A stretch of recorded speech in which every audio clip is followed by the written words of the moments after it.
Olá, galerinha do quarto ano, tudo bem com vocês? Na nossa aula de geografia de hoje, falaremos sobre os recursos naturais e matérias-primas. Vamos nessa? Bons estudos!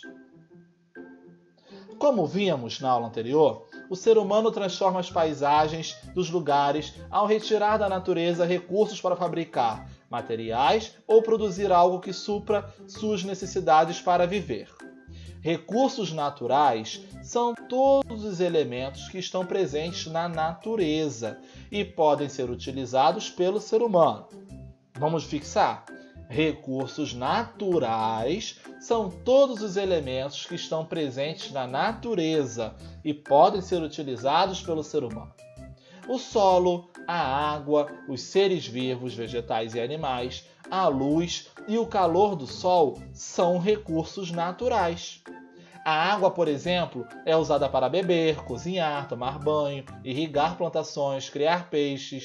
Os rios e oceanos são utilizados ainda como vias de transporte e para muitas outras finalidades. É no solo que se desenvolvem os vegetais, os quais constituem grande fonte de alimento para os seres humanos e também para muitos animais.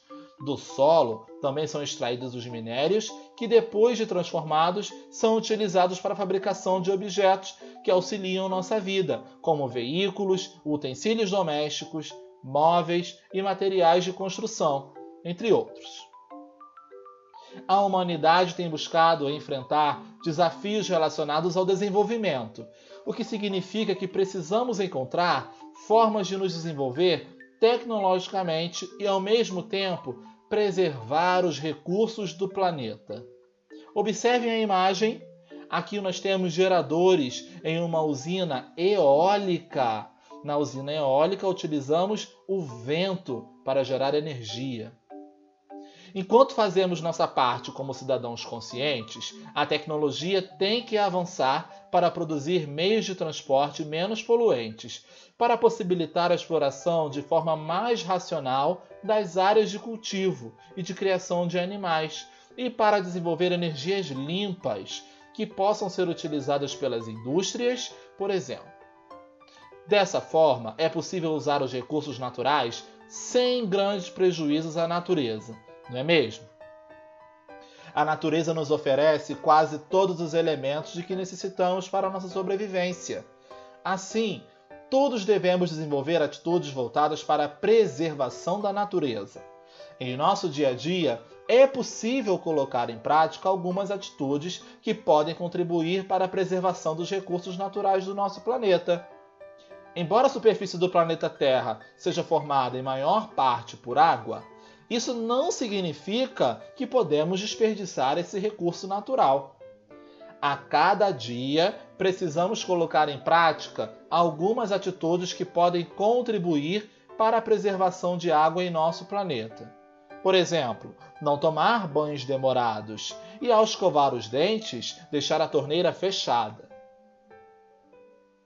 Algumas ações, como as queimadas e a derrubada de árvores sem necessidade, prejudicam a natureza. Por isso, deve haver o reflorestamento com árvores nativas. Além da importância dos recursos naturais para a sociedade, precisamos conhecer de que maneira eles são utilizados pelos seres humanos. Alguns recursos naturais podem ser usados da forma como os encontramos na natureza, como é a água e o solo. Mas muitos precisam passar por transformações para serem utilizados. Nesse processo, os recursos... Veja agora a transformação do trigo em um alimento para saciar a fome. Na primeira imagem nós temos a plantação. Depois temos a colheita e a partir daí o trigo é levado em sacas. Levado para onde? Levado para as fábricas, onde produz a farinha. É a partir da farinha que o padeiro pode produzir o pão, não é mesmo? Depois, na padaria, chega o consumidor, que compra esse pãozinho para se alimentar. Muito legal, não é mesmo? Veja agora a transformação da madeira em lápis para colorir desenhos. A madeira ela é plantada. Como? Através da árvore. Essas árvores são extraídas da natureza, são levadas para as fábricas, onde são produzidos os lápis. Depois eles são transportados e chegarão até os consumidores. A partir daí, chega na mão da criança que pinta os desenhos. Muito bacana, não é mesmo? O trigo e a madeira são as matérias-primas necessárias para, por exemplo, a fabricação do pão e do lápis, respectivamente. Todos os produtos utilizados por nós necessitam de matérias-primas para ser produzidos. Além disso, muitas pessoas estão envolvidas no trabalho de fabricação e distribuição desses produtos. Então, além do trigo e da madeira, nós temos inúmeras outras matérias-primas, não é mesmo? Bom, nossa aula já chegou ao fim.